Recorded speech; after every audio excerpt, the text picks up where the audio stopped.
Hello, everyone. My name is Daniela Labrini, and for my sports injury presentation, I'm going to be talking about American football.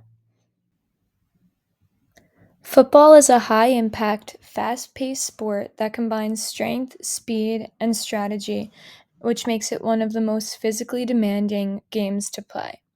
However, due to its intense physical nature and frequent contact, players are at risk of experiencing a high variety of injuries on the field. Starting with the head, concussions are one of the most common injuries in youth football and football in general. Concussions can result in abnormalities of balance, cognition, and vision. They can also result in side effects such as headache, confusion, dizziness, loss of balance, and light sensitivity, which are often overlooked by players. Moving on to the shoulder, some of the main common injuries are broken collarbones, AC joint separations, and rotator cuff contusions. Broken collarbones often result from a direct blow to the shoulder or a fall onto an outstretched arm, which are very likely to happen during a football game. And AC joint separations are the tearing of the acromioclavicular ligament, which leads to the instability or displacement of the joint. And lastly, rotator cuff contusions are bruises or blunt trauma injuries to the muscles and tendons of the rotator cuff or subscapularis. Also, shoulder instability is one of the most commonly seen injuries involving the shoulder in football and can also further worsen previous injuries. Lastly, the most common knee injuries for football players are MCL and ACL tears, and these are most commonly seen in linebackers and running backs. An MCL tear is an injury to the medial collateral ligament, and that ligament helps stabilize the knee against inward forces, and tearing it often occurs from a blow from the outer knee. And an ACL tear is damage to the anterior cruciate ligament, which is one of the main stabilizing ligaments inside the knee that connects the femur to the tibia. And it commonly tears during rapid deceleration, pivoting, or awkward landings, which are all very common to happen during a football game.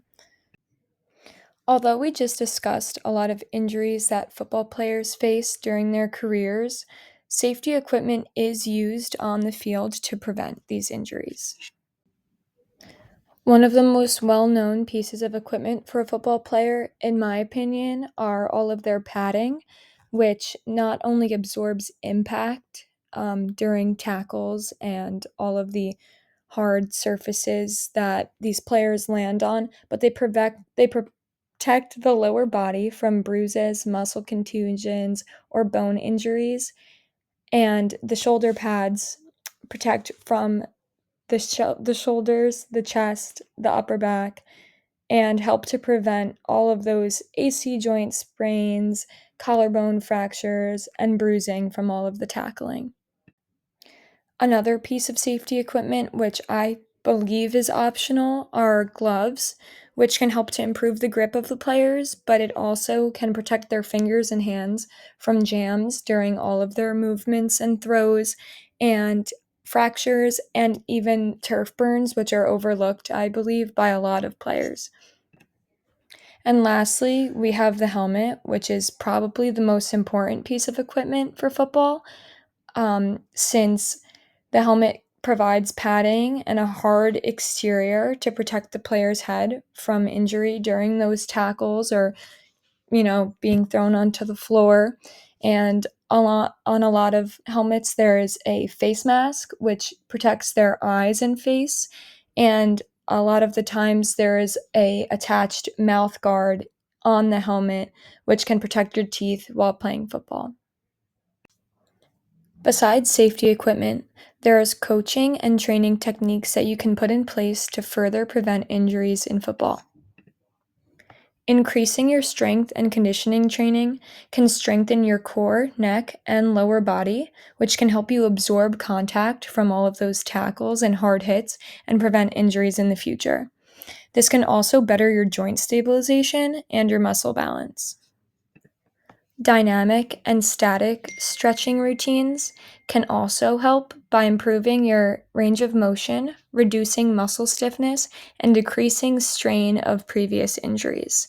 These can include foam rolling, yoga, which I know a lot of football teams do, and hip mobility drills. Teaching proper technique for movements is also crucial to prevent injuries, such as for tackling, learning heads up or shoulder leverage tackling to avoid head and neck injuries is very important. For blocking, the coaches need to emphasize hand placement and leverage over helmet first contact, which can lead to concussions.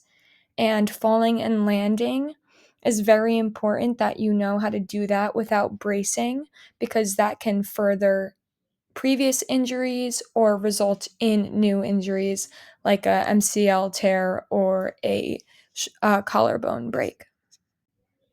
One thing the sport football does a good job at is incorporating strength and conditioning and equipment into the sport to prevent injuries. Even at a high school level, football teams are training months on end to develop those muscle groups that can prevent joints such as knees and shoulders, which have the most common injury rates in football. This conditioning can improve explosiveness, balance, and durability of the players, and this preps their body to absorb this contact and these tackles safely, and will overall prepare these players going into the games. One aspect of the sport that I think can use some improvement is the encouragement in safety, since it is not seen enough. In society, football is presented as a rough sport, and it seems to get its appeal because of that roughness. This can make players endure their injuries during games or just simply not speak up about their injuries at all in fear of loss of playing time or being seen as weak. This is also a result of coaches not being properly trained enough in safety and for blocking or tackling, and this needs to be something that is regularly promoted in the sport. In conclusion, while American football is a thrilling and physically demanding sport, it comes with a significant amount of risk of injury due to its high impact nature. By understanding the injuries that players face and the anatomy behind them, we can better appreciate the importance of training, proper technique, and protective equipment to keep these athletes safe. Thank you for watching my presentation, and I hope you all enjoyed it.